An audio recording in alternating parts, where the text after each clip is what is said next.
Apple কোম্পানির এমন একটি প্রোডাক্ট রয়েছে যেটার দাম একটা টয়োটা ফরচুনারের থেকেও বেশি। কি এমন রয়েছে এই প্রোডাক্টে, এবং আজকালকার চিপসের প্যাকেটে আগের তুলনায় হাওয়া কেন এত কম থাকে, আর মোবাইলের এয়ারপ্লেন মোড অন অফ করলেই আমাদের নেটওয়ার্ক কানেকশন আগের থেকে এত ভালো হয়ে যায় কিভাবে এই লোকটি শুধু মর্নিং ওয়াকে গিয়ে 10 কোটি টাকা জিতে নিলেন। এমনই কিছু রোমাঞ্চকর তথ্য নিয়ে আমাদের আজকের এই ভিডিওটি। তাহলে ভিডিওটি শুরু করার আগে ভিডিওটিতে একটি লাইক দিয়ে চ্যানেলটিকে সাবস্ক্রাইব করে ফেলুন। করে দিয়েছেন, আপনাকে অনেক অনেক ধন্যবাদ। তাহলে চলুন শুরু করি।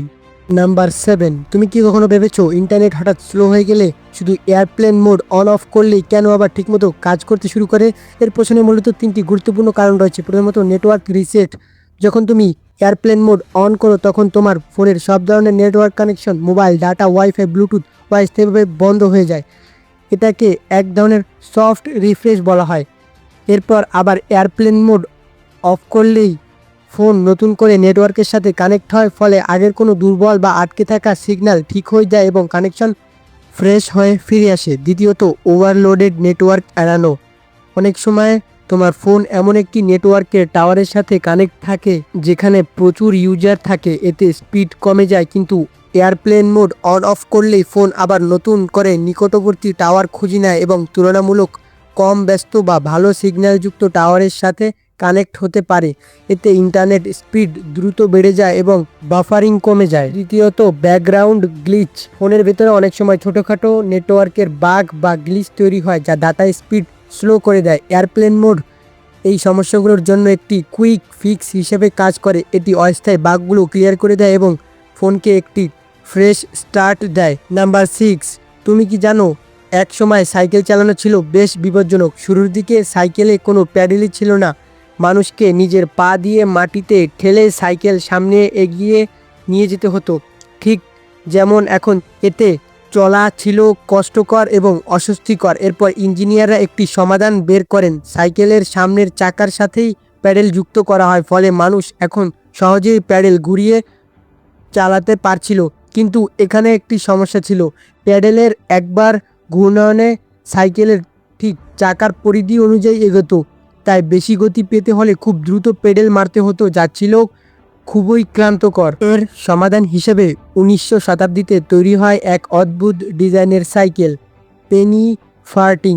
এতে সামনের চাকা ছিল অনেক বড় এবং পেছনের চাকা ছোট, ফলে একবার প্যাডেল ঘোরালেই অনেক বেশি দূরত্ব অতিক্রম করা যেত। তবে এই ডিজাইন ছিল ঝুঁকিপূর্ণ, কারণ চালককে অনেক উঁচুতে বসতে হতো এবং সামান্য ভুলেই মারাত্মক দুর্ঘটনা ঘটতে পারত। ওইজন্যই মানুষ এই সাইকেল চালাতেও ভয় পেত। অবশেষে আধুনিক যুগে আসে বড় পরিবর্তন, চেইন ও গিয়ার সিস্টেম। এই প্রযুক্তির মাধ্যমে প্যাডেল থেকে শক্তি পেছনের চাকার কাছে পৌঁছাতে শুরু করে, ফলে সাইকেল আর চাকার সাইজের উপর নির্ভরশীল থাকে না, বরং কম শক্তিতেই বেশি দূরত্ব অতিক্রম করা সম্ভব হলো। নাম্বার 5, কখনো ভেবেছো হটডগ নামটা আসলে কোথা থেকে এসেছে? এতে কি সত্যি কখনো কুকুরের মাংস ব্যবহার করা হয়েছিল? চলো আজকে আসল সত্যটা জেনে নিই। এই গল্পের শুরু জার্মানি থেকে। সেখানে এক ধরনের লম্বা ও পাতলা সসেজ তৈরি করা হতো, যেটাকে বলা হতো ডাচ হ্যান্ড সসেজ, কারণ এর আকৃতি দেখতে অনেকটা ড্যাক্স হ্যান্ড কুকুরের মতো ছিল। এখন প্রশ্ন হলো, সসেজ আসলে কি? সহজভাবে বলতে গেলে সাধারণত মাংস, মুরগির মাংস, গরুর মাংস ভালোভাবে মিহি করে তার সাথে মশলা মিশিয়ে একটি কভারিং বা কেসিং এর ভিতরে ভরে তৈরি করা এক ধরনের খাবার। এই কেসিং দুই ধরনের হতে পারে, ন্যাচারাল, আর্টিফিশিয়াল। এরপর 1900 শতাব্দীতে জার্মান অধিবাসীরা এই সসেজ আমেরিকায় নিয়ে এসে সেখানে এটি গরম গরম ব্রেডের ভিতর দিয়ে পরিবেশন করা শুরু হয়, যা ধীরে ধীরে আজকের হটডগের রূপ নেয়। এখন আসল মজার অংশটা, 1900 সালের দিকে এক কার্টুনিস্ট বেসবল ম্যাচে এই খাবারটি দেখেন। তিনি ডাচ হ্যান্ড শব্দটি ঠিকভাবে লিখতে না পেরে মজা করে লিখে দেন হটডগ। ঠিক সেই সময় আমেরিকায় গুজব ছড়িয়ে পড়ে এই সসেজে নাকি কুকুরের মাংস ব্যবহার করা হয়। তবে বাস্তবে এগুলো ছিল শুধু মজা আর ব্যঙ্গ করা, কিন্তু নামটা এতটাই জনপ্রিয়তা পায় যে হটডগ নামটাই স্থায়ী হয়ে যায়। সত্যিটা হলো, হটডগে কখনোই কুকুরের মাংস ব্যবহার করা হতো না। আজ এটি বিশ্বের অন্যতম জনপ্রিয় স্ট্রিট ফুডগুলোর মধ্যে একটি। নাম্বার 4, তুমি কি জানো জঙ্গলে এমনও একটি টিম ওয়ার্ক আছে যেখানে একসাথে কাজ করে রেবেন, কাক জাতীয় পাখি আর ভেড়িয়া, হ্যাঁ, প্রকৃতিতে বহু জায়গায় দেখা গেছে যখন রেবেন কোনো মৃত প্রাণী বা সম্ভাব্য শিকার খুঁজে পায় তখন সে জোরে ডাকতে শুরু করে, যেন শুনতে মনে হয় সে যেন ভেড়িয়াকে বলছে এদিকে আয়, এখানে খাবার আছে। ভেড়িয়ারা খুব শক্তিশালী শিকারী হলেও জঙ্গলে সবসময় সহজে খাবার খুঁজে পাওয়া যায় না। এখানেই রেবেনের ভূমিকা গুরুত্বপূর্ণ হয়ে ওঠে। সে ভেড়িয়াদের সঠিক লোকেশন পর্যন্ত গাইড করে দেয়। এরপর ভেড়িয়ারা সেখানে গিয়ে শিকার করে অথবা মৃত প্রাণীর দেহ ছিঁড়ে খাবার উপযোগী করে তোলে। ভেড়িয়ারা যখন নিজের পেট ভরে খেয়ে নেয় তখন বাকি থাকা মাংসটা হয়ে যায় রেবেনের জন্য একদিন ফ্রি বুফে। মানে একজন ব্যবহার করলো বুদ্ধি, আরেকজন ব্যবহার করলো শক্তি, আর দুজনেই পেট ভরে খেলো। প্রকৃতির এই চমৎকার সহযোগিতাকে বলা হয় মিউচুয়ালিজম, যেখানে উভয় পক্ষই লাভবান হয়। বিশেষ করে আর্কটিক এবং নর্থ আমেরিকা অঞ্চলে এই ধরনের পার্টনারশিপ বহু বছর ধরে লক্ষ্য করা গেছে। আরও ইন্টারেস্টিং ব্যাপার হলো রেবেন খুবই বুদ্ধিমান পাখি। অনেক সময় তারা ইচ্ছে করেই ভেড়িয়াদের অনুসরণ করে, কারণ তারা জানে ভেড়িয়া মানেই খাবারের সম্ভাবনা। সত্যি বলতে জঙ্গলের ভেতরে নেটওয়ার্কিং কিন্তু কম শক্তিশালী নয়। নাম্বার 3। আপনি বিশ্বাসই করবেন না, ইউনাইটেড স্টেটসে এক বৃদ্ধ লোক প্রতিদিনের মতো নিজের মর্নিং ওয়াকে বের হয়েছিল, কিন্তু হঠাৎ করেই একটা ছোট ভুল তার পুরো লাইফটা পাল্টে দিল। তিনি আসলে একটা দোকানে গিয়ে ড্রিঙ্ক কিনতে চেয়েছিলেন, কিন্তু ভুল করে ঢুকে পড়লেন একটা ক্যাসিনোতে।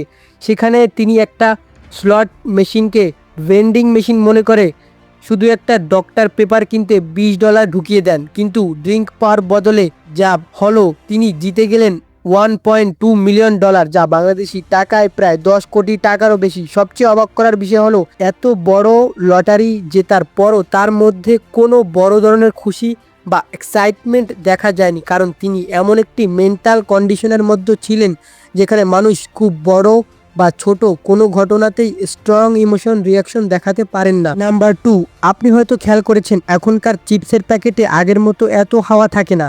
আসলে এখানে একটা ভুল ধারণা আছে। চিপসের প্যাকেটে হাওয়া নয়, বরং নাইট্রোজেন গ্যাস ভরা থাকে। এই গ্যাস চিপসকে ফ্রেশ রাখে এবং ভেঙে যাওয়া থেকে প্রোটেক্ট করে।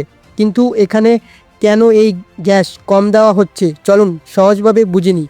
প্রথম কারণ হচ্ছে অ্যাডভান্সড প্যাকেজিং টেকনোলজি। আজকাল কোম্পানিগুলো মডিফাইড অ্যাটমসফিয়ার প্যাকেজিং আর মাল্টিলেয়ার ফিল্ম ব্যবহার করছে। এই বিশেষ প্যাকেটগুলো বাইরে থেকে অক্সিজেন ভিতরে ঢুকতে দেয় না, ফলে বেশি নাইট্রোজেন দেওয়ার দরকারই পড়ে না। দ্বিতীয় কারণ কস্ট অ্যান্ড এনভায়রনমেন্ট, মানে কম গ্যাস, ট্রান্সপোর্ট খরচ কম, একই ট্র্যাকে বেশি প্যাকেট রাখা যায়, মানে কোম্পানি ও পরিবেশ দুটোই লাভবান হয়। তৃতীয় কারণ স্ট্রিক্ট রুলস। আগে প্যাকেটে প্রায় 70 থেকে 80% নাইট্রোজেন ভরা হতো, কিন্তু এখন ফুড সেফটি রেগুলেশন বলেছে যতটুকু দরকার শুধু ততটুকুই গ্যাস ব্যবহার করা যাবে। অপ্রয়োজনীয় গ্যাস দেওয়া এখন আর অ্যালাউ নয়। চতুর্থ কারণ কম্পিটিশন অ্যান্ড প্যাকেজিং কস্ট।